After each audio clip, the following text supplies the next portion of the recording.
Iesu Kristo atuai I mo le whatarofa. I nei tai au fōu, tai au toa, tai au tōpule mu o tātou oli. O ia tai ta ina mai lo tō soifua mo tātou ora.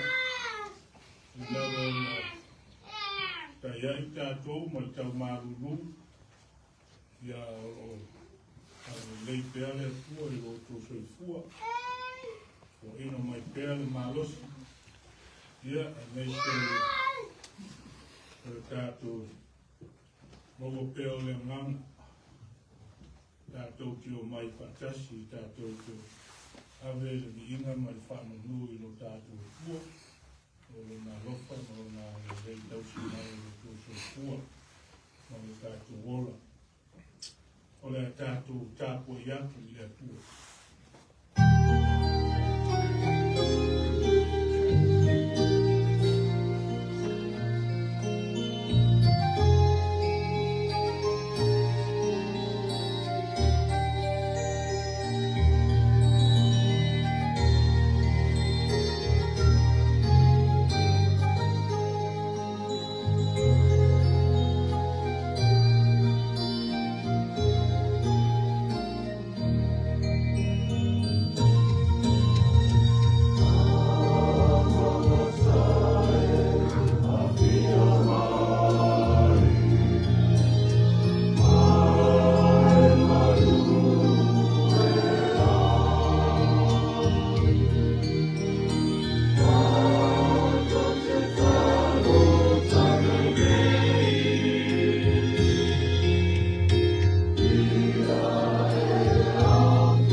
Whapea na funga mai o ia. Ua angi mai I aile matangi, una le ai lea o ia. O le to I loa fo o ia le mea sa I ai. Aia loa le li, mai a pao te lea. E o le pao ia masa le ia. Lama me o soni o e o I whanau atu whanau. Le tau sina me maika. Tātou whaitau whaatasi. Pāmanu atu ia I le li o mea uma na ia whaia I mea uma lapa o kule ai o ia. Lou ngā mai e whamanu atu I le li e o tātou tutau. Whanau nau atu o mātou loto o mātou anganga le li ia I lau fi. E a whio mai. I e whapa ia ina le nei sauninga ma o mātou tangata. E whātumu ina I mātou I lo tumu ato toa. I whae iona mātou wofo ina atu le nei tāpua inga I le nganga ma le whaamaoni lako. O mātou wala au e ala I lo suafa Iesu. Amen.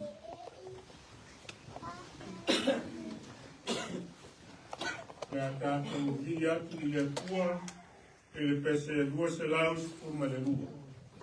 Lua se laus fuma le lua pese. Oh,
whaitau ina o le tusi pa ia.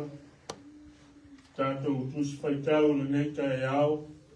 Le a maua mai lea le tala le leia Iesu Keriso. Wha mau ina le vangelia mareko. Kono tāu kumua mua. Mata le whaitau mai le fwai uku mua mua. Ngata mai le fwai uku asifuruma le 5. Mareko mta uku mua mua. Le tātou whaitau whelawhai mai le fwai mua mua. Sei whangata mai le fwai uku asifuruma le 5.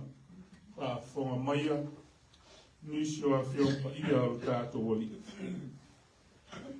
O le amatanga o le tala le lei ia Iesu Keriso o le alo o le atua.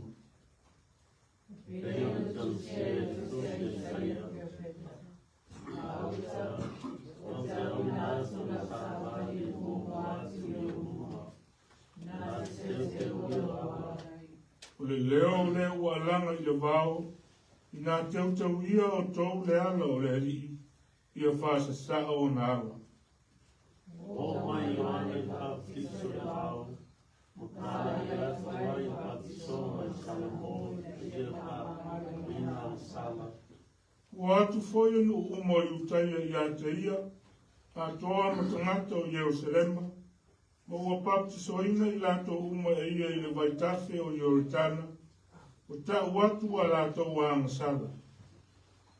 O Ioane le fufu kamera, mare fusapalo le futasisi.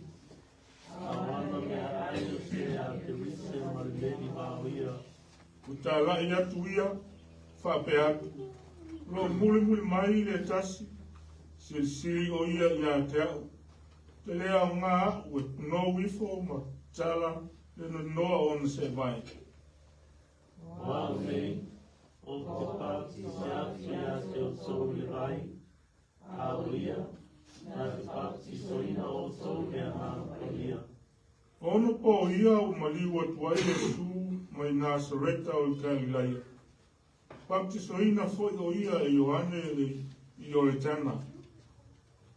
Maliwa o ia na ia vai. O mai o le ia o le kani sae. Mai anana o ki o ipo i o numa. Reise i se lupe. O mai foi le si fufonga mai le langi o whape mai. O lo wata li pele oe. O te fia i ate oe. Ame ia o ia ia mama i le pao.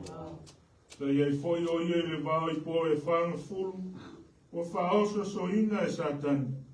Sa iai mo manu fe ai. Sa au auna fo i angelu i ate ia. Tui atu Ioane i whai pui pui. No maniwa atu ia Iesu talea. Tala e atu ai tala lei na avo ke sua. Ake atu. Nā tau whaitau whaatasi ma le fwai upo sifu ma le 5. O mai o no pō, rata mai na mālo o le atua. Nā sala mō ia, whaatua tua i le tala le lei. Whamanuia mai le atua, ia nā whionga ia sa tātou whaitau ma whaanongo i ai. Ma ia i a te ia pēra le viinga, whamanu ma le whanetanga. Nei maso umai o i le whaavau lava. Amen. O le pese e se lau ma le fitu, tātou te revi ai i le atua. Se lau ma le fitu le pese.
amatanga lava o se mea, se whainga malanga, o se ngā luenga, e iai lava whili ma whainga tae e o se whai ai, e soifua whatuatua, whanau o le atua. Peita, e mapu pea o tātua nganga i le atua ua o le atua alofa. Malana tau singa ande lei, mo le soifua o tangata. O maia, e o tātua talo i luma o le atua, tātua kuno nou maifu, i le atua, e aula le tātua talo. Le atua pa i ai, le atua o le vavau e o lava i le whavavau lau fi. Ua mālo pule, ua whaafitai alofa. Ua mātou tō mānatu le atua, le mātou whainga malanga a mata o le nei tausanga. E a whea lava i mātou mautangata malau e kālesia, i whainga le whili mana au. O lama tia i pēa le soifua tautua, ma le ola whātua tua o outangata.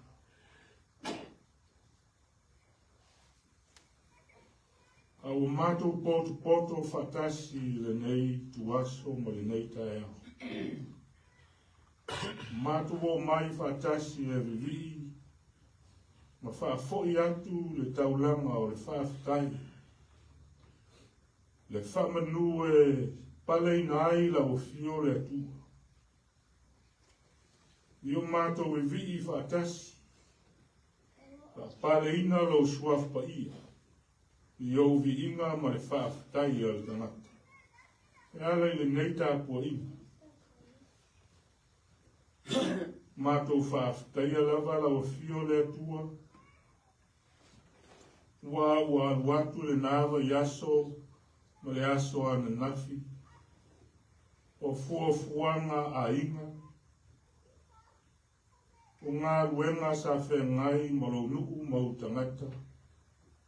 O a o ngā le whanau.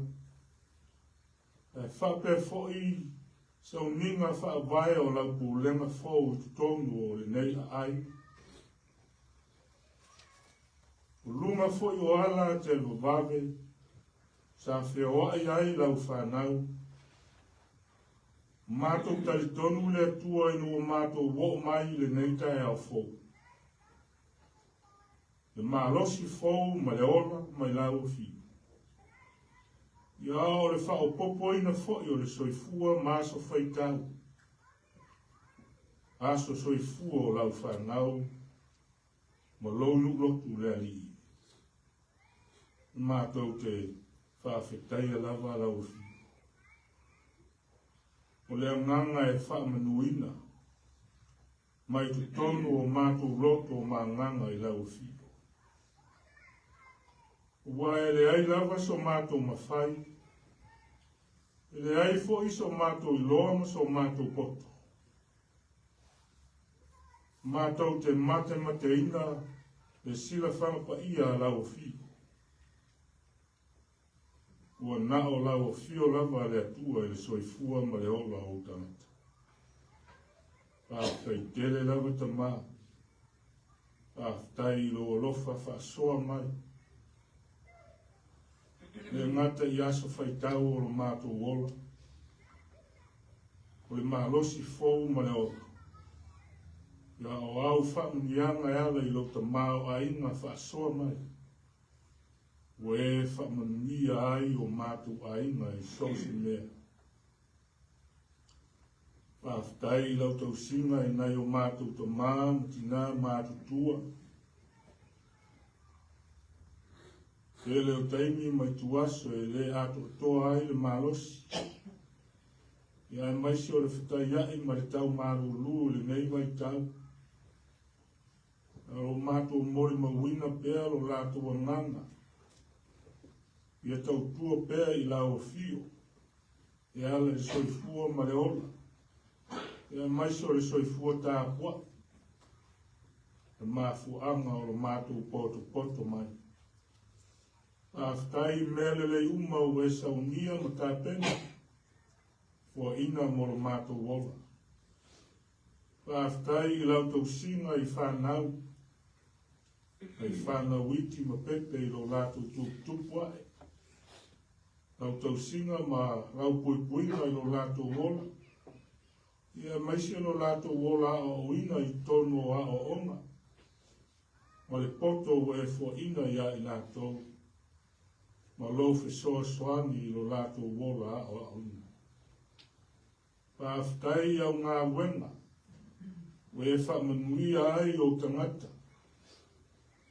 Nā tau te ngā rurue ai so se whare whai ngā ruenga ma businessi ma company. Mā tō maua mai ai au whaamnianga o le oa ma le tamao aina. Wale ati na aina o mātou aina whapea lau e kālesi. Whaftai I lau ngā ruenga nei. A o lau e kālesia, ia ale soifua ofo I nātu o tangata I lau fi. O le alawa se mea o mātou mau ale soifua ma le ola. Au nai ma tau tua lau fio le atu. Tā lai pea. Wha lau tele pea lau tala le lei a Iesu Keriso. Aftai wai umanuia fo fuanga ma lawa singa. A o le wha moe o lau pulenga I le aso ana nafi. Mo le wha waina. O lau pulenga I tutonu o le nei ai o Las Vegas. Aftai tele tama. Mata mo fie me uma na e saunia. Ma tā pena. Mo le soifua o foina atu o lau whanau whatutua. Aftai I lo tamao a inga o le sosia, we whamanui ai le nei ai e kālesia. Whai e ona mātou hati ae, lau whi au ma lau ngā luenga. Aftai tamao. Ona o lo walofa ma lo mana whaamaro lo. Waefta iai bea I mātou o mātou tino I whaama, le soifuanga. O mai tu mau fo'i o mātou tino. Whaftai lo mana whamaro lo. Mātou tau whai mau ai le mālosi le tino. E maisi o le mālosi whale nganga. O le tau o lunga le mātou whaftai Iesu. O le whaale tanga lea na e sauni. O lo lava soifua atoa no fo ina mai. Na ia maa ngalo le tangata ang sala. Ko e watu I mātou uma I le māwhitanga māwhana malauwhi. Ko mātou whape atu. Tu mau I lau whio le vi inga le whamanu ma le whanetanga. Nei mas uma e o I whamau. A ngārawa lea le atua. E ui lawa I mātou tangata whatua tua ma talitonu I lo mātua li o Iesu Keriso. Ia anga sala pea o mātou tangata. Anga sala pea o mātou loto I tuna naunga o le soifuanga ma le lalalangi nei. Whātua nai pea o whina ngaro mo mātou. Ia whaia pea o mātou loto mo mātou manao. E leo taimi o mātou leo atu I lau fio masa ihi lo whina ngaro mo mātou. O mātou le te talo ma whapai e, whai taua wā whiong pa ia. O pole ola e maua ai le whaoletanga. Maua ai le mālosi fōu le tino e maise le mālosi whaile nganga. Tai te ina I pēr o mātou wola wholau. I aso uma o mātou wola. O mātou whapai e le atu. Ui lawa I tofi ma tiute o e wala wina ai le tangata. Mātou whaianga. Wa whaata e tae lunga. Le wala wina. Whaia pēr o mātou loto. Whaia pēr mana o le tangata. Au le tanga I fo le whaalatanga ne saunia mo mātou. O mātou whaale tonu, o mātou siseri. Le wawhia ngai o whanau ma mātua, tonu o ainga. E fo I kei me sasi ai le mātou whaatonu. Ni o mātou wāpopo inga e whanau. Le fo I o taimi, o mātou whaia fo I whaupunga e le longo mālia. A whaina e la ngona, ma manatu o lau whanau. O mātou o atu whatasi le nei tuaso le atu.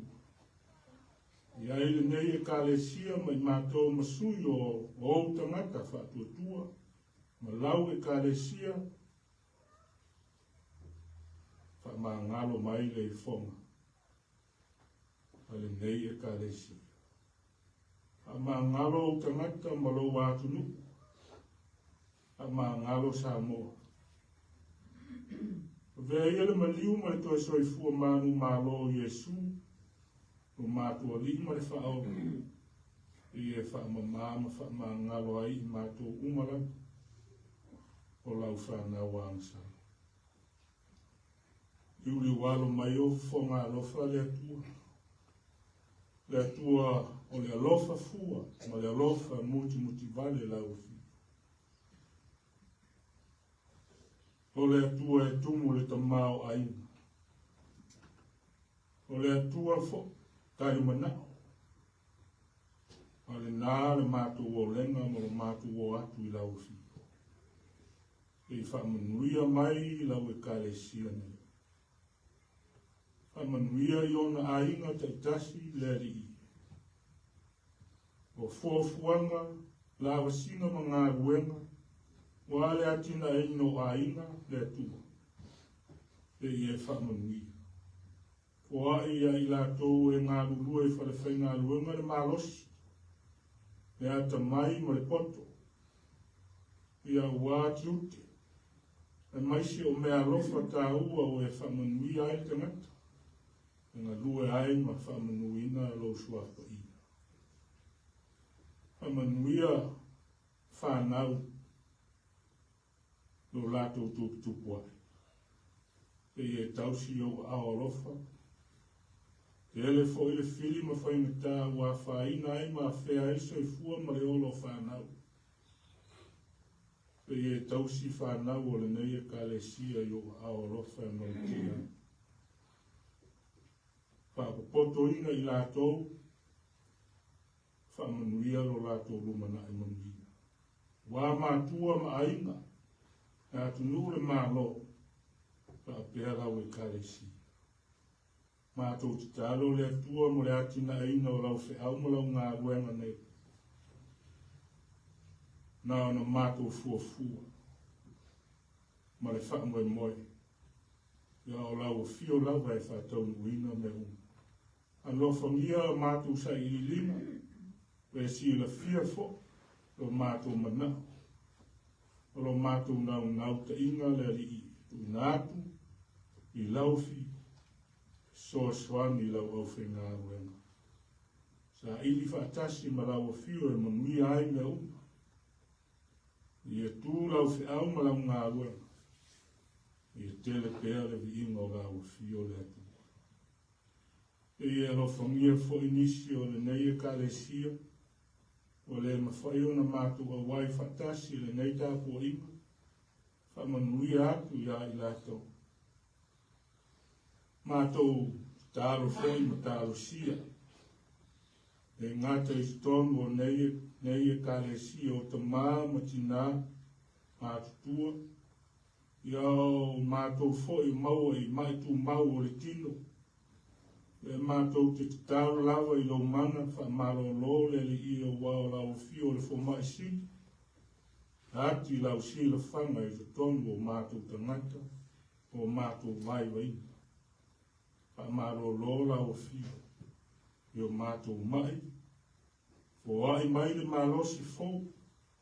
Io mātou tino e maise le malosi fa le ngana. Mātou te ngaru lua I pēa mō lau fio ma lau whiau ma lau ngaru. Tālo sia lau whanau mau tangata. O loo whaamalo ina i tonu mauta ngasi ma whātou tolia i tonu ainga. Mātou te tāro lava i lo mana whaamalo ma whamanuia i waila au ma fuala au. Whaonga ina whaapea tonga whiti. Tonga whitinga wala atu i aori ma tamaitai fo mai. Ia maua ele malosi fou mo tangata e tu lae mai ma le whātua tu. Ka fo ile vi ingo rau fi. Tau sia fo i aina. O maua i whaanoanoanga ma le loto whaavau. Ono mafutanga pele mo tu sia i oti. E i whaamafana whana ma whaamaisi le nganga rau fi. Sia le fia fuanga lau matanga aruenga, lau pūlenga. Lau e kalesia o ao le neitau sana. Ia o li tia me uma i lou lava nganga fe soasoan. Ma lou mana le li e manui ai me uma. Ia tele ai pēra le vi ino lau. E ngā soai o au au na toi ina o wā. Lo lato fontanga wha komiti. Wā le atina ino o au e kalesia ma lau e kalesia o au. Ile nawa yasu. Ia whape naon a waia ngango lau fio le tua e munui ai me un. Pamunuia o mātou watu upele o Samoa. Samoa e sifo ma Samoa e sae. Lo whangia o ona taitai. Whatunuina e lo nganga le tua. Ia lato mau pēr e tō whāro loto. Ma le whamaoni, ma le alofa e taitai manui ai, whai ngā mālo, ma whai ngā nu. E ia maua e o tangata lau tele, lo manui. Whape nā fōi o mātou a inga, e le ngata i Samoa e whape fōi, le laro langi atoa. Le yang le leila o fio ma whamanui atu i o mātou a inga. Mātou tāu sia fōi au e kāre sia e fia. Au e kalesia kerisiano, ta la inga lo fina ngalo ma lau tale lei a Iesu Keriso. E lo famia i ona taitai, lo whaavale le malu, i lea e kalesia ma lea nu. Lo famia e fua i la tau le malosi le tino le nganga, le maua tele, wale taita ino le ola whale nganga o tangata. Ne ia tupu maora pēr. A nganga o lau whanau. O lo malo e whaavavau. E aru lau tala le lei le ne yaso i aru mo le mana le li i. Taimi o i uma mātou whalonglongo i se upu mai lau a whiong pa i. Nā unga lau fio le atua. O mātou toma. Tala le mātou whaalongo. Ia mātou whaalongo malamanini. Ao e wheta lai mai. O le mātou te taro le. Whaatasi ai no manonga lilo o tangata whaatuatu. Mātou wofo i nātu le ngāna whaatuatu. Whai ai pēa lo lawa whinangata. Ai leo mātou loto. Lo lawa suafa i Iesu le li ma le whaola. O mātou te talo atua nei. Amen.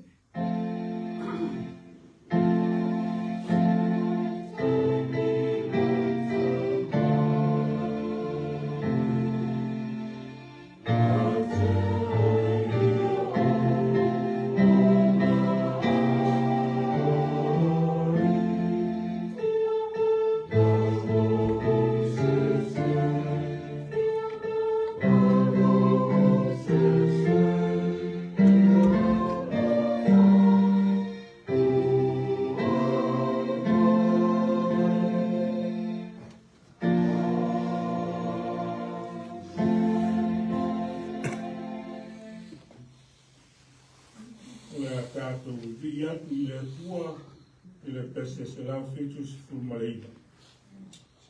Faletufuga le peso.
o mātou tangata mo mātou aina.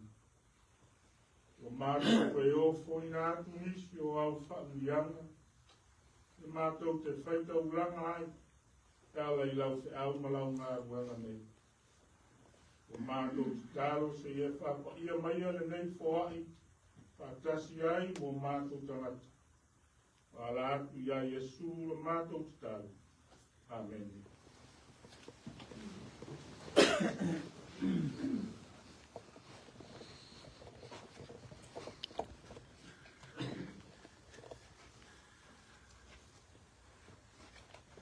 O le tātou ngā unga I le suama manu o le atua le tamā, ma le alo, ma le anganga pa ia.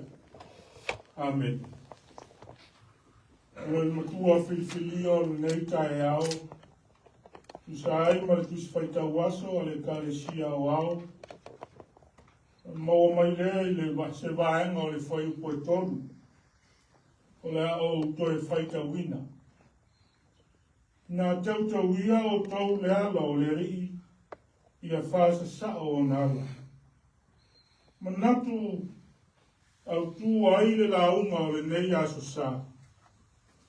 Malanga a Ioane ia Iesu. Malanga a Ioane ia Iesu. John's journey to Jesus. O ai Ioane le baptiso. Who was John the Baptist? Tala wha mau e wha mau mai o Ioane, ua matua manino ai lana matawha ioi. O le aia saunia,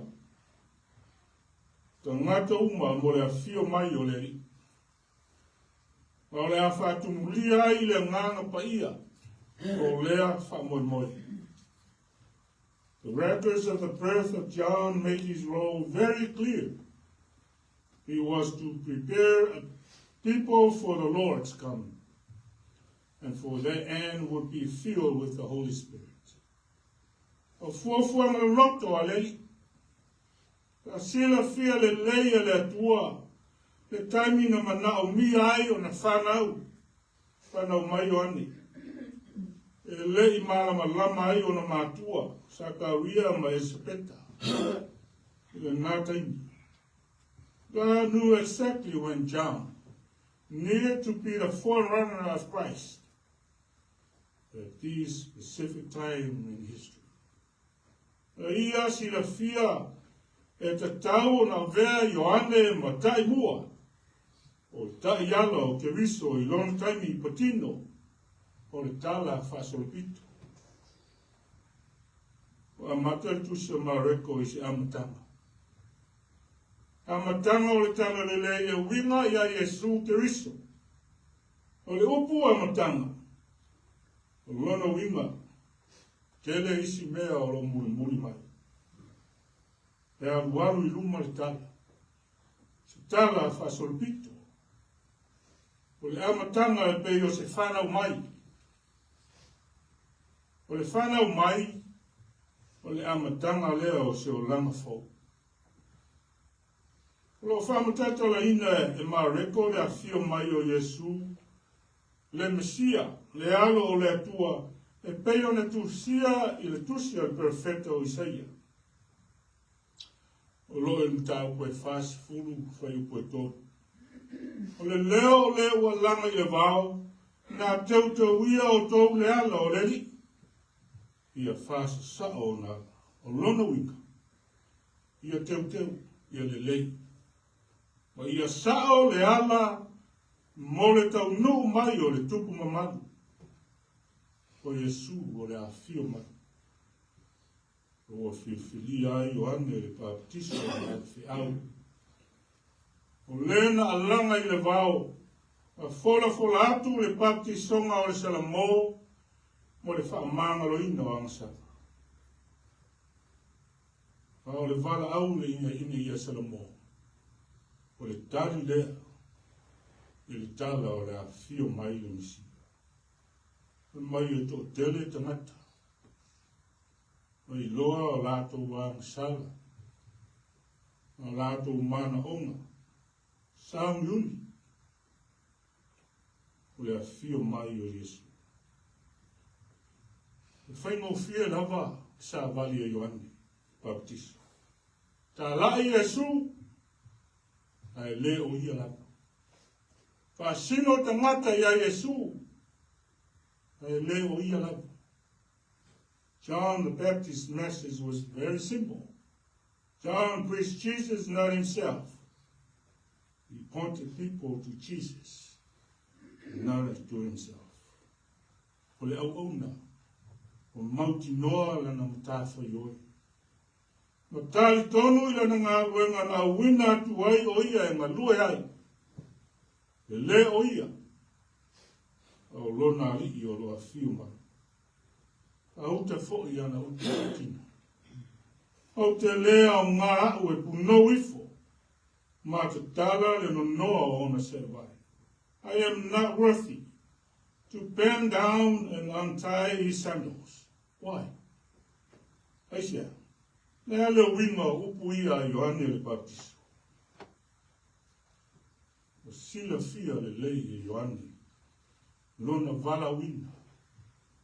ta pena ina o tangata, mo le afio mai o le alo o le atua. Ao tala ina o na se vai. Ile o iai, mana ia. John the Baptist is well aware of his calling to pave the way for the coming of the Son of God. And as for untying his sandals, he has no right to do so. Ale masani lea leo whailotu i utai, i o lātou tangata. Na o mia so se mea lava mai tangata, se i vanga nā haile ave sea o lātou se vai. John knew that he was not even worthy to do this for Jesus. He came, his ministry is to prepare the way, to baptize people for Jesus. But untying his sandals, that is not his job. O ia e baptiso atu, te ngata i le vai, au Iesu na te baptiso ina i lātou, le nganga pa ia.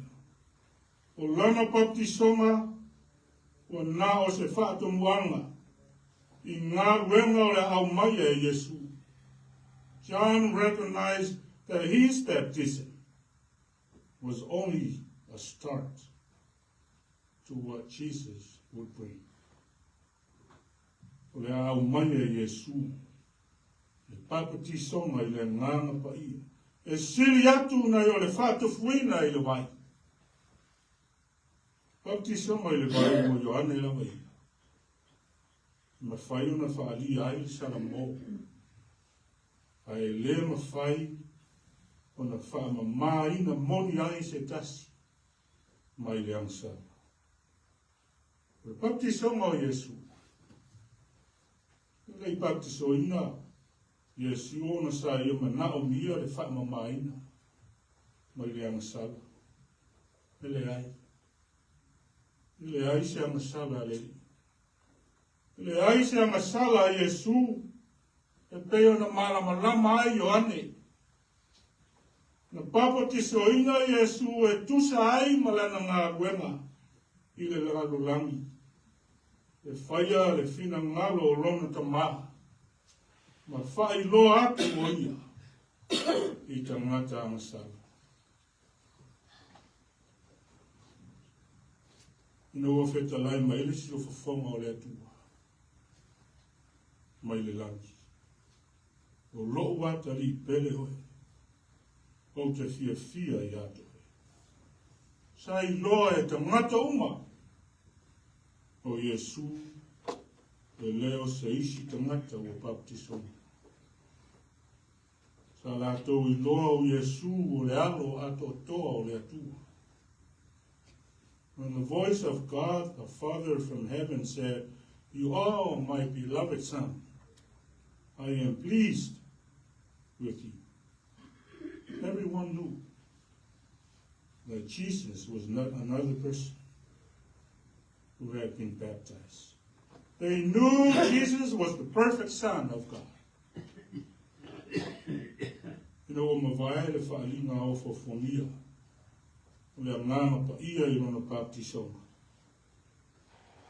Le nganga, o ngā runga le nganga.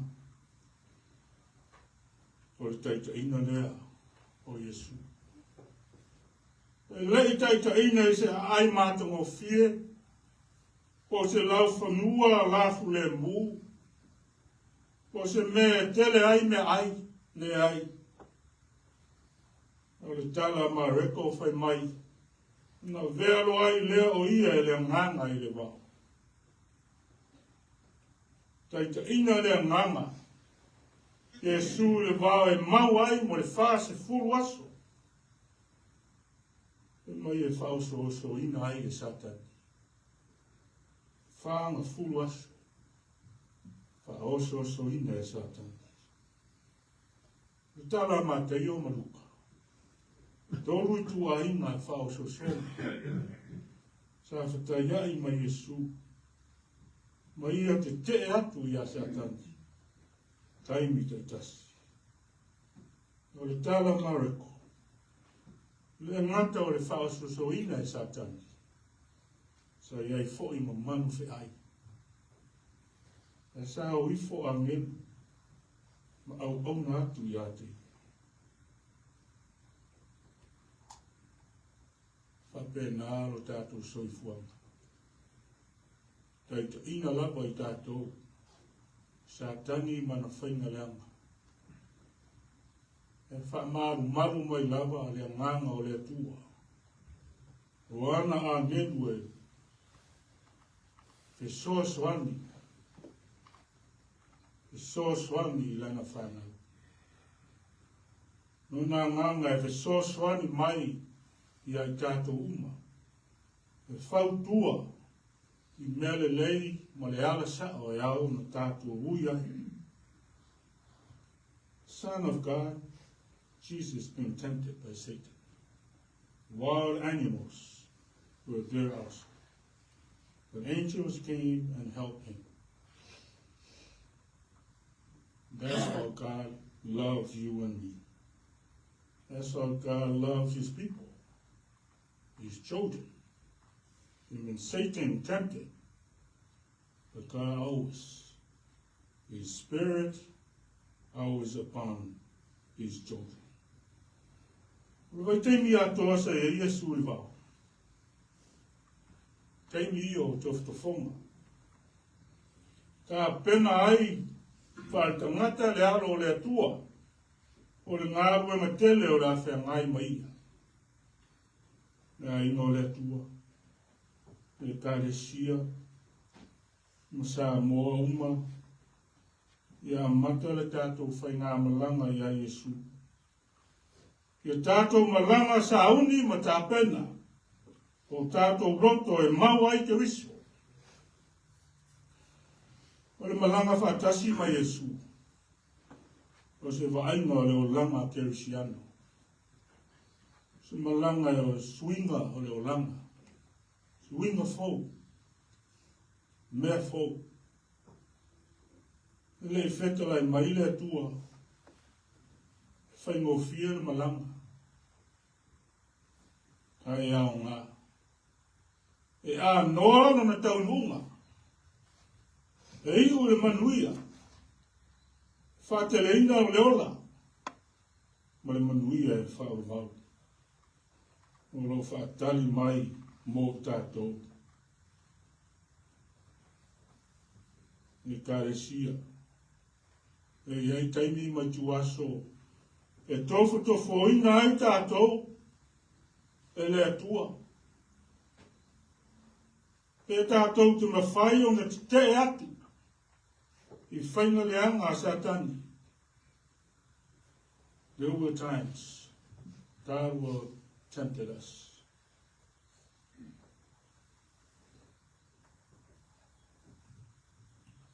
Lo tau mawhai Satani e talepe. Ma whao matia, ma whitanga, ma whanga e whanau o le atu. Tono a inga. Ka pēr fōilana i kāresia. Ia mau pēr tō vai. Mau pēr tō vai le atu.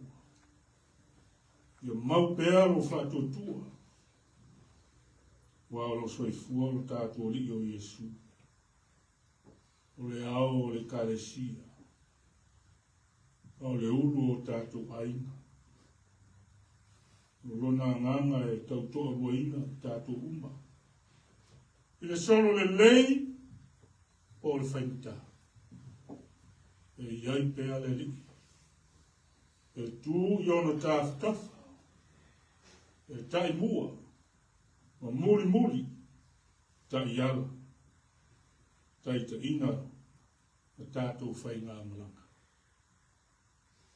O le malanga mafuta ma le atu. O se malanga o le a whaingo fie me un. Ia ai, mana umia ai. Tātou wharangalanga. I lona nganga.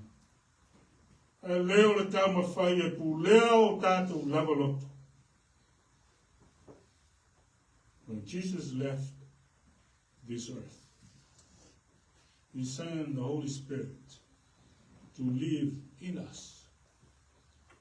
As we give all of ourselves to God, the Spirit will guide our journey and work through us. Amen.